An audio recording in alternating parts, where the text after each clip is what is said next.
Hi everyone, it is Brian, your horsefly in the boardroom, and this is where we look at human behaviors in the workplace and try to sort the truth from the hype. If you're new to my channel here, I post a new one of these every Tuesday and Thursday. Make sure that you subscribe to the channel so you don't miss any of the latest episodes that we post. This week we've been talking about servant leadership, and we're going to talk about one of the pitfalls of servant leadership. And that is related to the implementation.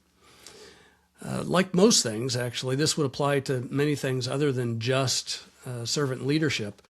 But servant leadership is not something that you can just decide, we are now a servant leadership company, and it will magically solve your problems. And I've had many companies come to me and say, we practice servant leadership, but we're not really seeing the benefits. What's going on here? And the issue comes down to not a good implementation plan.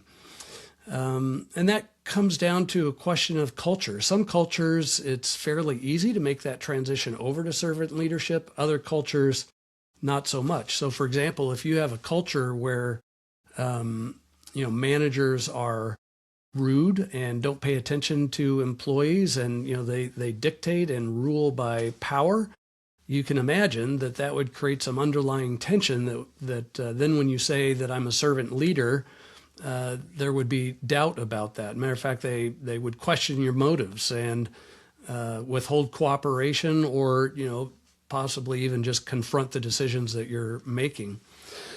So how do you decide whether your culture is open to this, or where they are, I guess, on the scale of being ready for servant leadership? There are a few different things that you can do to help you measure that. One is called a culture audit.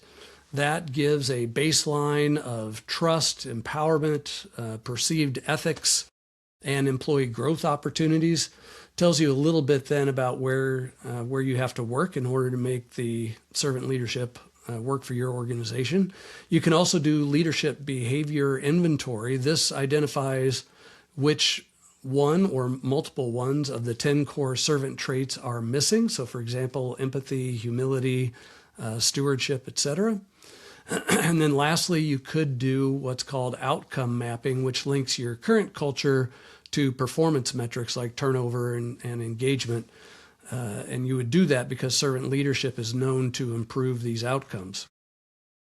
After having done that, then, that's not the end of the work. You actually have to put in the time to convince people that you are serious about becoming a servant leader organization.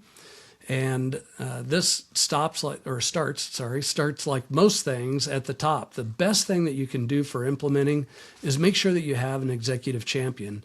Ideally, that would be the CEO or a senior vice president who publicly commits to leading as a servant. It would be good to have a governance board, so a servant leadership steering committee. Typically, that's made up of groups like the HR team, learning and development, few senior managers, and you would want to include representatives of the employee voice so that they feel like they're participating in this change to servant leadership. And last, this is one of the big ones that I see fall down all the time, and that is resource allocation.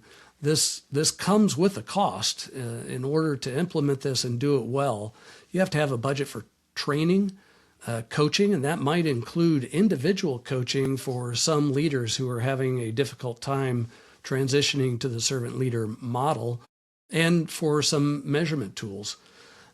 All of this to say that the research shows that leadership commitment is probably the strongest predictor of successful cultural change, and without it, initiatives stall, and that's no different for servant leadership.